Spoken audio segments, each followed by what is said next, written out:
Hey everyone, welcome to Green Bay Water Utilities YouTube page. Our goal today is to help you prevent your pipes from freezing this winter.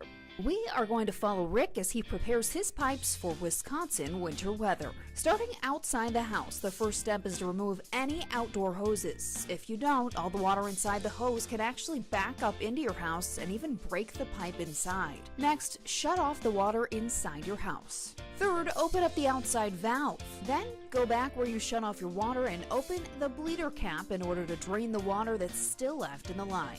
Once you're done with that, you can use one of these styrofoam caps over the outdoor faucets to prevent freezing. Everything we're using can be found at a hardware or home improvement store. Slide it over the top of the faucet, pull the rubber string as tight as possible, and secure it in place to stay for the duration of the winter.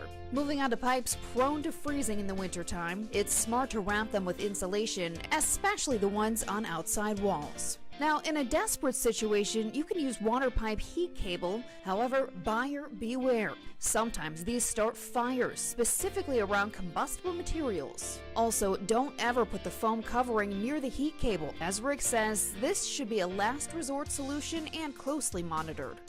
If you have a crawl space in your house like Rick does, you're going to want to make sure it's very insulated, especially on outside walls and near windows. Rick also packs his walls with fiberglass insulation to stop any cold drafts from coming in from the outside. Moving outside around that same wall, Rick sees a crack in the foundation. It may not look like much, but if you get a 25 to 35 mile per hour wind in the winter, when it's 30 below, it could be enough to freeze the pipe on the other side of this wall. The good news is the crack can easily be filled using a paintable caulk that dries clear that we found at the hardware store. If the crack is bigger than a 1/4 inch to 1/2 inch, you can use an expanding foam like this one. Back under the kitchen sink, which at Rick's house is along the outside wall. It's not a bad idea to cut that insulation board and put it across the back wall, and then use the foam tube insulation around the pipes in your kitchen.